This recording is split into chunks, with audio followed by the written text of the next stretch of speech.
نبی پاک صلی اللہ تعالی علیہ وسلم نا مسجد شریف میں آئے نماز پڑھانے۔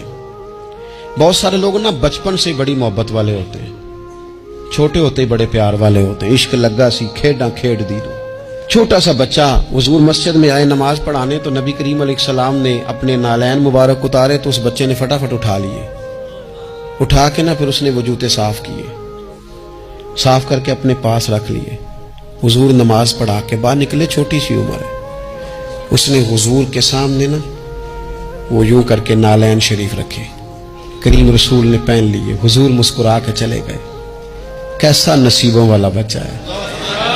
اگلی صبح پھر حضور نماز کے لیے آئے تو اس نے اسی طرح محبوب نے جوتے اتارے تو اس نے اٹھا لیے، پھر حضور کے جوتوں کو صاف کیا، پھر اپنے پاس سنبھال لیے۔ حضور نے نماز پڑھائی، فراغت کے بعد کریم نکلے تو اس نے پھر اسی طرح جوتے رکھے۔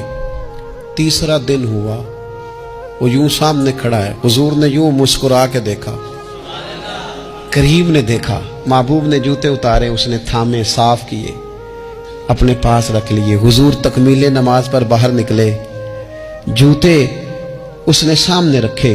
اب حضور نے پوچھا بیٹا کیا نام ہے؟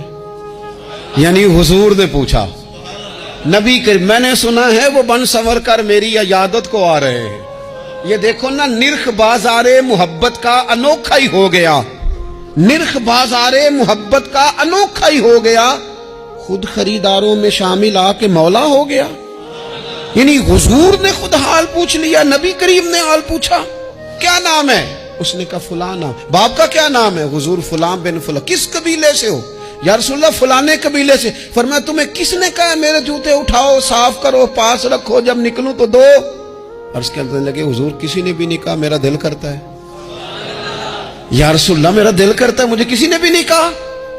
محبوب کریم نے نا وہیں کھڑے کھڑے دوبارہ رخ پھیرا مسجد کی جانب، کعبے کی جانب منہ کر کے حضور فرمانے لگے اے اللہ یہ تجھے راضی کرنا چاہتا ہے، تو بھی اس سے راضی ہو جا۔ اے اللہ جیسے یہ میری خوشی چاہتا ہے تو بھی اسے خوش کر دے۔